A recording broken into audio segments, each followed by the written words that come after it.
बिहार जैसे राज्यों में जब तक शिक्षा का विकास नहीं होगा तब तक राज्य का विकास नहीं हो सकता। चाहे ये जितना ही 3 दिन नहीं, सप्ताह भर का, 15 दिन का, सालों भर ये बिहार दिवस मनाते रहें, उससे कुछ होने को नहीं है। हमारे शिक्षक भूखे हैं, ज्ञान का सागर सूखा है और बच्चों को गुणवत्तापूर्ण शिक्षा नहीं जब तक मिलेगी तब तक बिहार राज्य का विकास नहीं होगा। उन्होंने शिक्षकों के लिए या शिक्षा विभाग के लिए कुछ भी घोषणा नहीं किया या पुरस्कार स्वरूप ही कहिए तो उन्होंने कुछ भी नहीं दिया। राजधानी पटना में प्रतिवर्ष बिहार दिवस का आयोजन किया जाता है। यह आयोजन 3 दिनों का होता था, लेकिन इस बार इसे सरकार ने 5 दिनों का किया है। हालांकि इस पूरे बिहार दिवस का आयोजन में मुख्य भूमिका शिक्षा विभाग की होती है। शिक्षा विभाग के द्वारा किए गए कार्यक्रमों को लेकर के शिक्षक संघ व शिक्षकों में काफ़ी उम्मीद की किरण जग रही थी कि इस बिहार दिवस के मौके पर शिक्षा विभाग कुछ ना कुछ शिक्षकों को सौगात देगी। इन तमाम मुद्दों पर चर्चा करने के लिए अभी हमारे साथ शिक्षक संघ के नेता मनोज जी हैं। इनसे हम बात करते हैं। सर, बिहार दिवस का आयोजन किया जाता है और उसमें मुख्य भूमिका शिक्षा विभाग की होती है। ऐसे में शिक्षा मंत्री से कितनी उम्मीद थी आप लोगों को, बिहार सरकार से कितनी उम्मीद थी? देखिए, सबसे पहले मैं आपके चैनल के माध्यम से बिहार राज्य के तमाम वासियों एवं जो बिहार के लोग बाहर रहते हैं सभी को बिहार दिवस के अवसर पर हार्दिक शुभकामना और बधाई देना चाहता हूं। और रही जहां तक बात कि बिहार दिवस के अवसर पर शिक्षकों के लिए कुछ घोषणा की, तो शिक्षकों को बड़ी आशा थी, क्योंकि यह जो बिहार दिवस का आयोजन चल रहा है 22, 23 और 24 को, इसका आयोजक ही शिक्षा विभाग है। तो शिक्षा विभाग के तमाम पदाधिकारी से लेकर शिक्षा मंत्री तक सभी लोग कठिन परिश्रम कर रहे हैं इस आयोजन को सफल बनाने में, जिसमें हमारे शिक्षकों की भी महती भूमिका है।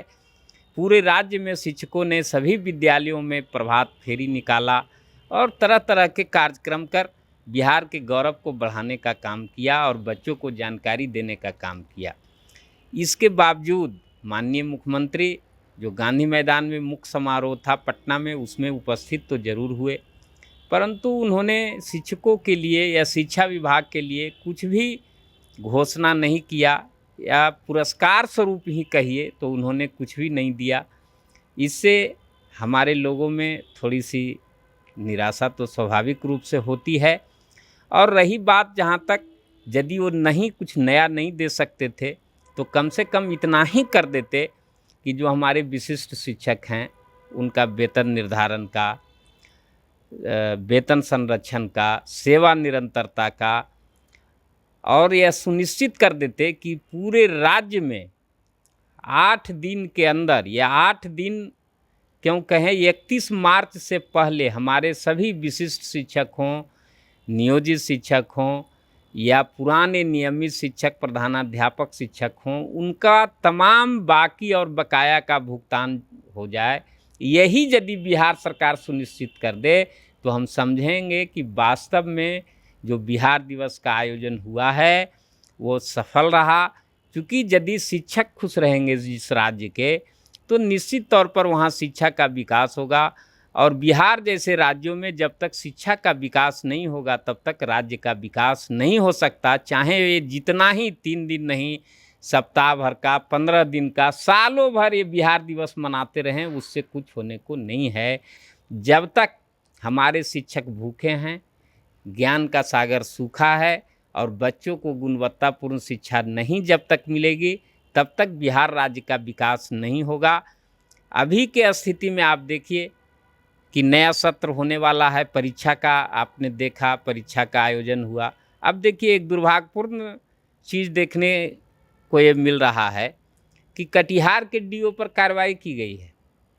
क्यों कार्रवाई की गई है?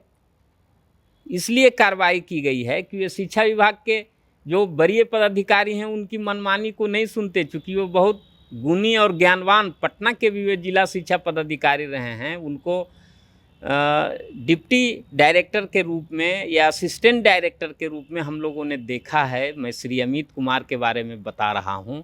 प्रश्न पत्र यहाँ न रख के वहाँ रखे, वहाँ न रख के वहाँ रखे, इसके चलते उन पर कार्रवाई की जा रही है। तो यह बिल्कुल गलत बात है। और जब तक सरकार शिक्षकों को और शिक्षा विभाग में जो अच्छे पदाधिकारी हैं, जो ज्ञानवान पदाधिकारी हैं, जो शिक्षा के मर्म को समझते हैं, वैसे पदाधिकारी को सम्मानित करने का काम नहीं करेगी, तब तक जो है शिक्षा का विकास नहीं हो सकता। ज्ञानेश्वर, ये तो पूर्व से होता आ रहा है। कई शिक्षक नेता हैं जो सरकार के खिलाफ, शिक्षा विभाग के खिलाफ आवाज़ उठाते हैं तो उन पर कार्रवाई होती है। ऐसे में बंशीधर की भी बात अगर कर लें, चाहे अमित विक्रम की बात कर लें, और अभी आप डीओ के साहब की बात कर रहे हैं, तो क्या लग रहा है कि शिक्षा विभाग क्या चाहती है कि वो जो करना चाहे उसे आप छोड़ दीजिए, आज़ाद छोड़ दीजिए, कोई उसके खिलाफ आवाज़ नहीं उठाइए? देखिए, लोकतंत्र है भारत में, और लोकतंत्र का जो बेसिक कंसेप्ट है कि सभी लोगों को बोलने की स्वतंत्रता, अभिव्यक्ति की आज़ादी है। संविधान के दायरे में रहकर संवैधानिक भाषा में कोई भी व्यक्ति किसी बात का विरोध कर सकता है, और यदि कोई विरोध करता है वो भी बुरे बात का, और उस पर यदि कोई कार्रवाई कर रहा है, तो निश्चित तौर पर यह संविधान का और लोकतंत्र का अपमान है। अब देखिए, बंशीधर ब्रजवासी ने उठाया जो भ्रष्टाचार की बात, अमित विक्रम ने जो सरकार के नाकामी की बात को उठाया, हम लोग भी लगातार उठाते रहे हैं। हम लोगों पर कुछ से भी सरकार शोकॉज पूछते रही है। तो सरकार यदि कोई व्यक्ति किसी बात को उठा रहा है तो उसकी जांच करवानी चाहिए, और जांच करवाने में यदि आवश्यक हो तो जो यह बात उठा रहा है, जो आवाज़ उठा रहा है, उनसे पूछा जाना चाहिए कि आप किस आधार पर इस बात को कह रहे हैं। उनसे साक्ष्य मांगा जाना चाहिए। यदि वे साक्ष्य उपलब्ध नहीं करवा पाते हैं तो जांच बंद होनी चाहिए। ये परंपरा है और यही कानून भी कहता, परंतु ऐसा न करके अब जो आवाज़ उठा रहा है उसी को सस्पेंड कर दो, बर्खास्त कर दो, ताकि जो है सो आवाज़ ही नहीं उठाए। और बिहार के, आप लोग भी बिहार के जनता हैं, आप जाइए किसी भी जिला शिक्षा पदाधिकारी के कार्यालय में, अभी विशिष्ट शिक्षक का वेतन निर्धारण हो रहा है, नियमित शिक्षकों का भी जो प्रधानाध्यापक और स्नातक के पद पर प्रोन्नति हुई है, वेतन निर्धारण हो रहा है। शायद ही जिला में बिना पैसा का एक काम हो रहा है, शायद ही जिला में। पूरी तरह से भ्रष्टाचार चरम पर है। मैं यहाँ पटना जिला की यदि बात करूँ तो आप बगल में जिला का मुख्यालय है सैदपुर में, आप कभी जाइए बिना कैमरा लिए हुए और वहाँ बैठ के देखिए कि किस प्रकार से भ्रष्टाचार का नंगा नाच हो रहा है। और यदि इस पर कोई आवाज़ उठाता है और उस पर कोई आदमी यदि कार्रवाई करता है तो निश्चित तौर पर यह डेमोक्रेसी का अपमान है। और इसी को दूसरे तरह तरह की लोग भाषा में तरह तरह के शब्दों का इस्तेमाल करते हैं, मैं नहीं करूँगा, लेकिन यह नहीं होना चाहिए। और सरकार को वास्तव में यदि सुधार लाना है तो सबसे पहले भ्रष्टाचार को ख़त्म करना होगा। और जो शिक्षा विभाग में इधर उधर के जो पदाधिकारी लाए हैं, कोई सांख्यिकी पदाधिकारी अवर निरीक्षक बन गया, तो कोई सहकारिता पदाधिकारी बन गया, प्रखंड शिक्षा पदाधिकारी, ये बिल्कुल जो एजुकेशन कंपेडियम है उसका घोर उल्लंघन है।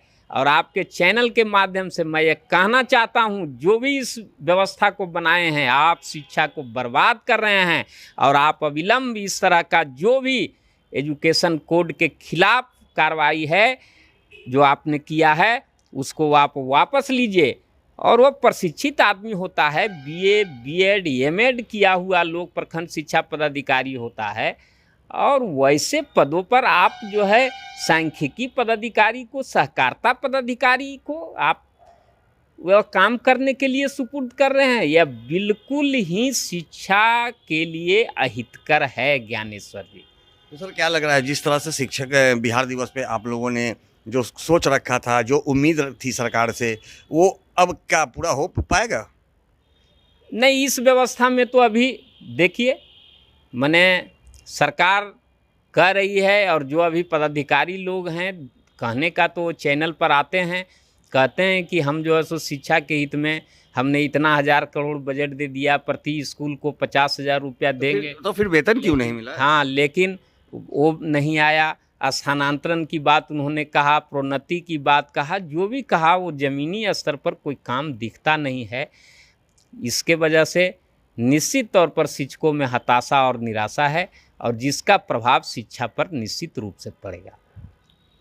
तो जैसा कि आपने सुना, जितनी उम्मीदें थी बिहार दिवस में कि शिक्षा विभाग के द्वारा या मुख्यमंत्री के द्वारा जो कुछ सौगात शिक्षकों को दी जाएगी, उससे वो वंचित हो गए हैं। इसके साथ ही इन्होंने कई गंभीर आरोप लगाए हैं। इन्होंने कहा है कि शिक्षा विभाग में फैले भ्रष्टाचार के मामले को अगर उजागर किया जाता है तो वैसे उजागर करने वाले, चाहे वो शिक्षक संघ के नेता हों, शिक्षक हों या फिर शिक्षा पदाधिकारी हों, उन पे कार्रवाई की जाती है। तो ऐसे में कहा जा सकता है कि शिक्षा विभाग पूरी तरह से भ्रष्टाचार की भेंट चढ़ चुका है और उसे अगर रोकने के लिए कोई आगे बढ़ता है तो उस पर कार्रवाई की जाती है। लेकिन अगर इस पर अविलंब रोक नहीं लगाया गया तो निश्चित रूप से बिहार की शिक्षा व्यवस्था और भी खराब होती चली जाएगी। सहयोगी रीति के साथ ज्ञानेंद्र वर्मा, आर्यन खबर, पटना।